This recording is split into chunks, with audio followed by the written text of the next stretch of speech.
চুমকি রান্নাঘরে সবাইকে স্বাগত। আজ আমি বানাবো শুক্তো, অনুষ্ঠান বাড়ির স্বাদের। তার জন্য কি কি উপকরণ লাগছে দেখে নাও। আমি এখানে নিয়েছি ডাঁটা, এরকম লম্বা লম্বা করে কেটে নিয়েছি। উচ্ছে নিয়েছি, এখানে রাঙা আলু, এখানে নিয়েছি আমি লম্বা লম্বা করে কেটে রাখা বেগুন, এখানে নিয়েছি আমি পেঁপে লম্বা করে কেটে নিয়েছি, এখানে লম্বা করে কেটে নিয়েছি আমি আলু, আর নিয়েছি কাঁচকলা লম্বা করে। সব কিছু আমি লম্বা করে কেটে নিয়েছি।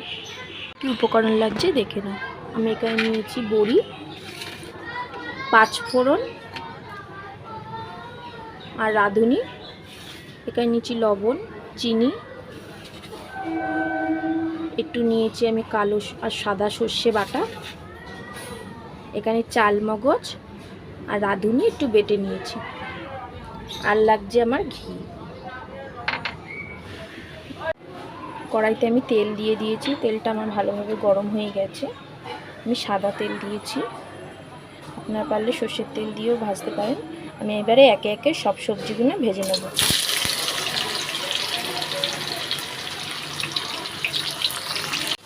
উচ্ছেটা আমি বেশ লাল লাল করে ভেজে নিয়েছি, এই পর্যায়ে আমি তুলে নেব। এবার আমি কলাটা ভেজে নেব, কাঁচকলা, এটাকে আমি ভালোভাবে লাল করে ভেজে নেব। কলাটাও বেশ আমার লালচে ভাজা হয়ে গেছে, এ পর্যায়ে আমি তুলে নেব। আবারও আমি যে রাঙা আলুটা ছিল সেটা আমি সুন্দরভাবে ভেজে নেব। আমার রাঙা আলুটাও বেশ লালচে ভাজা হয়ে গেছে, এই পর্যায়ে আমি তুলে নেব। আবারও ওই তেলের মধ্যে আমি পেঁপেগুলো ভেজে নেব।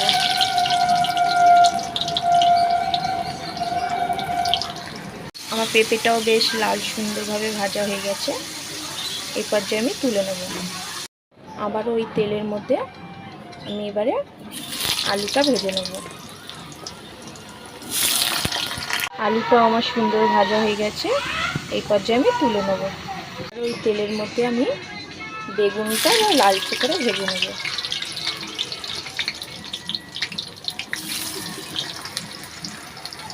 আমার বেগুনটাও দেখছো কত সুন্দর লালচে ভাজা হয়ে গেছে, এই পর্যায়ে আমি তুলে নেব। তেলের মধ্যে আমি বড়িটা সুন্দরভাবে ভেজে নিয়েছি, এটা দেখানো হয়নি। সবজিগুলো এই যে আমি ভেজে নিয়েছি, ভেজের মধ্যে তুলে রেখেছি, কত সুন্দর লালচে করে ভেজে নিয়েছি। আপনারা এরকমভাবে ভেজে নেবেন।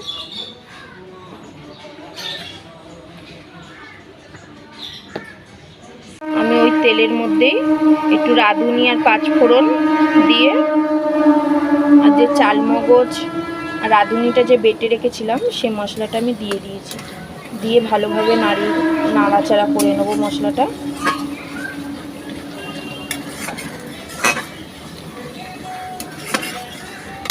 এবার আমি এই মশলাটা একটু নাড়াচাড়া করা হয়ে গেছে আমার। এবার যেহেতু আমি ডাঁটাটা ভাজিনি, ডাঁটাটা আমি সবার আগে দেবো।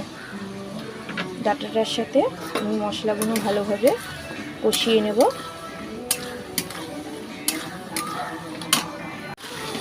ভালোভাবে আমি নাড়াচাড়া করে নিয়ে এবার আমি পরিমাণ মতো লবণ দেবো।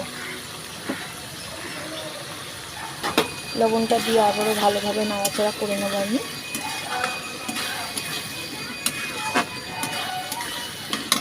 তার সাথে ডাঁটাটা ভালোভাবে নাড়াচাড়া করে নিয়ে এবার আমি যে সবজিগুলো ভেজে রেখেছিলাম এই সবজিগুলো আমি দিয়ে দিলাম, দিয়ে সবজিগুলো মশলাগুলো ভালোভাবে নাড়াচাড়া করে নেব।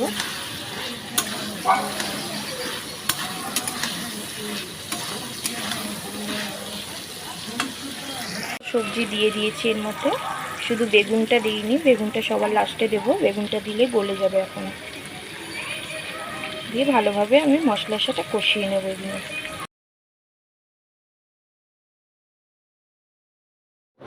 এবার আমি এর মধ্যে সর্ষে যে বেটে রেখেছিলাম সেই সর্ষে বাটাটা দিয়ে দিলাম, দিয়ে আবারও ভালোভাবে নাড়াচাড়া করে নিলাম।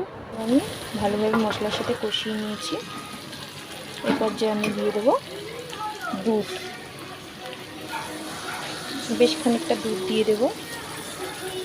ভীষণই সহজ এই রান্নাটা, একবার করে দেখবেন এইভাবে, অসাধারণ লাগে খেতে, আর কিছু লাগবে না এটা পেলে। আমি যেরমভাবে দেখাচ্ছি ওরমভাবে করে দেখবেন একবার।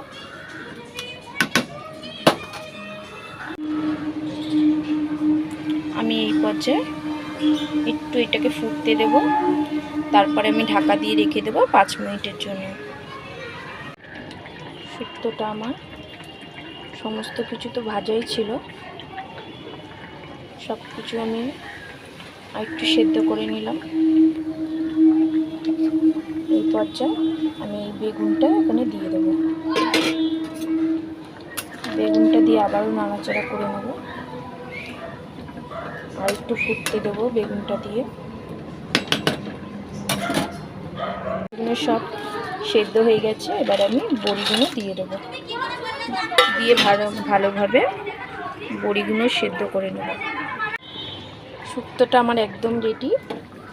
এবার আমি এর ওপর থেকে চিনি দিয়ে দেবো। এটা একটু মিষ্টি মিষ্টি হয় রান্নাটা, পরিমাণ মতন চিনি দিয়ে দেবো, দিয়ে আবার একটু ভালোভাবে ফুটিয়ে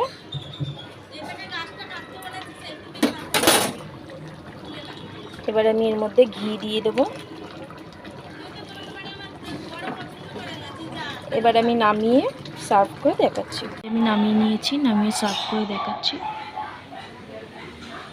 দেখতেই পাচ্ছ আমার শুক্তোটা একদম রেডি। এটা রান্না করলে আর অন্য কিছু খাওয়ার ইচ্ছা করবে না, এটা দিয়ে ভাত খাওয়া হয়ে যাবে। যারা সবজি খায় না তারাও খেতে পছন্দ করবে এরমভাবে করলে। এরমভাবে রান্নাটা করে দেখবেন, অসাধারণ লাগে খেতে, সত্যি বলছি দারুণ লাগে। ভিডিওটা ভালো করে লাগলে লাইক কমেন্ট শেয়ার করতে ভুলবেন না। চ্যানেলটাকে অবশ্যই সাবস্ক্রাইব করে দেবেন। আজকের মতন এইটুকুনি, আবার আসবো নেক্সট ভিডিও নিয়ে।